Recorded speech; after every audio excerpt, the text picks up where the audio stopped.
164 constituencies going to polls across 7 states, 9.3 crore plus electorate that will turn out to vote. The voting numbers steady early through the day, the first 3-4 hours of polling. 25 seats are up for grabs in the Seemandhra region, and now the state will be formed post the polls. Having won 29 seats in 2009 Lok Sabha elections in Andhra Pradesh, the Congress this time around facing an uphill task. They've split the states, but both the TRS over in Telangana and also the YSR Congress at the moment not wanting to align themselves with any particular party. They all want to keep their options open to see which way it all swings as far as the voter mindset is concerned. Let's take a listen to what Jaganmohan Reddy had to say earlier in the day when Times now caught up with him in Pulivendula in Kadapa. We have all our options open. Let's see. We have all our options open. Let's see. But your options are... Our interest is at stake. We have all our options open. Our interest is at stake. We have all our options open.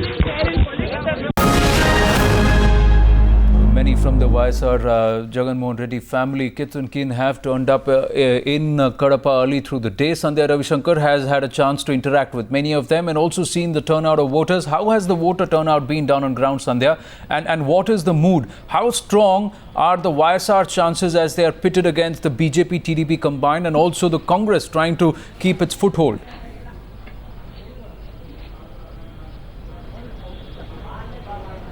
Well, as far as Kadapa is concerned, it has traditionally been a stronghold of the YSR family. Remember, YSR Jagan Reddy, the father, the late Chief Minister, in fact, he has always contested from the Pulivendula constituency in his entire political career, and Jagan is sort of taking that mantle forward. So, Kadapa is seen as a YSR-CP stronghold. But having said that, the rest of the Seemandhra region is witnessing a very tough battle between the YSR-CP as well as the Telugu Desam party, which is in alliance with the BJP. So whether the people of the Seemandhra region are going to look at development of the new state, which is being spoken about by both parties in the state, whether they're going to look at it in terms of a Telugu Desam party, BJP combined, because remember, Naidu has been going out campaigning saying Modi for PM and Chandrababu Naidu for CM. That is the kind of flank that he has been speaking about. So whether people are going to pick that up and say, yes, we need development for our new state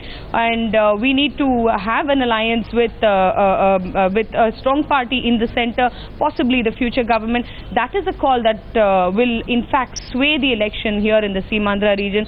But one cannot write Jaganmohan Reddy away. Of course, he has spoken about a lot of welfare schemes which his father has initiated. Remember, Chandrababu Naidu has not been seen as being pro-farmer, which is an advantage that Jaganmohan Reddy has in this particular part of the state, considering that his father has done a lot of work for the farmers in the area. Sandhya, you know, Mridula is joining us from Vizag and also Pooja Prasanna from Kakinad. But before we go across to them, a quick word that you did catch up with Jaganmohan Reddy's wife. We'll play that out also before we hop across to Vishakapatnam. I think Mr. Jagan will take a call on what is best for the state. See, I don't know about whom we will ally with, whether it's but I think all the numbers project that UPA will not be anywhere in the reckoning is what the numbers portray. But anyway, we'll see. Once the results are out, we'll see. But the saddest thing is that in a democratic country like this, people in leadership can use the leadership that the people have given them, that they can abuse that leadership and send people to jail undemocratically. It's the lowest kind of politics that we have seen. Well, so YSR Congress, you know, showing some confidence there in Kadapa. It's been their stronghold. But in Vishakapatnam, Mridula, earlier in the day, you caught up with K. Hari Babu, the BJP candidate.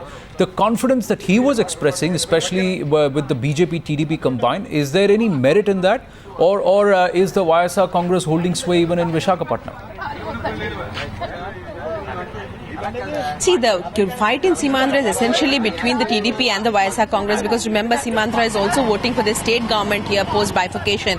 So in that sense, the TDP BJP combined fighting the parliament seats here do enjoy some kind of a support, especially with the TDP cadres backing the BJP candidates, and that is why you see them turning out in large numbers also, and also that the confidence that they are espousing. But the fact remains that the essential fight is between the two, between Jaganmohan Reddy and Chandrababu Naidu, in terms of both of them trying to become the new chief ministers of this state of Simandra. And while the BJP cadres, the combination of TDP BJP was still new for many people, the voters are yet to recognize them as one single entity, and then the cadres shifting, the voters shifting their base from TDP to BJP. That we have to see how far that has really played in favor of the NDA combination here. But as far as Vijayamma is concerned, because she is the parliamentary candidate here from YS Jaganmohan Reddy, he's played the mother card, he's playing the sentiment card. That is what he's been doing throughout these elections. He's playing on the sympathy card that the ruling Congress put him in jail, and in that sense, he's trying. Mridula, I've got very little time, but we'd like to set up Kakinad also, because Pallamraju is contesting from there. It's also a three-way fight. Quick reaction from Pallamraju before we get a word in from Pooja Prasanna. This is my sixth Lok Sabha election, and going by the development work that I have done and the positive attitude of the people, I am confident of my victory.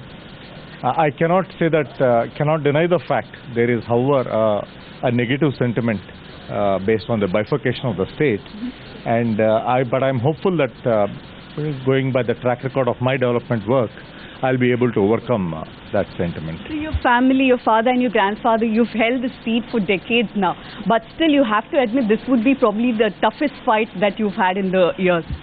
Yeah, like I said before, it's a question of how much of my goodwill overcomes the sentiment against the bifurcation. And our family has been in politics for over 80 years from the same region. And I am confident somehow that the people will reward merit. Will the people reward merit, and has he been so meritorious as he claims to be? Pooja, you had a chat with him. The former HRD minister looks confident in this three-way fight.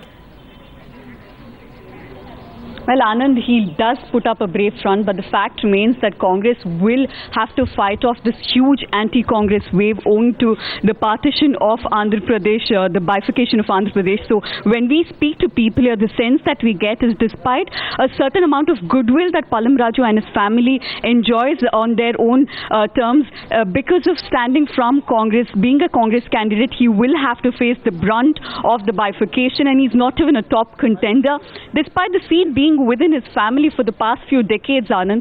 So the fact remains that the fight here is essentially between TDP and the YSR Congress, and Mr. Pallamraju, despite that the brave front that he put up there, doesn't quite stand the chance, and he might have to concede a seat that he has held for 2 consecutive terms, and his family has held for decades now. So the anti-Congress wave really might as well cost Mr. Pallamraju his seat here in Kakinada. Anand?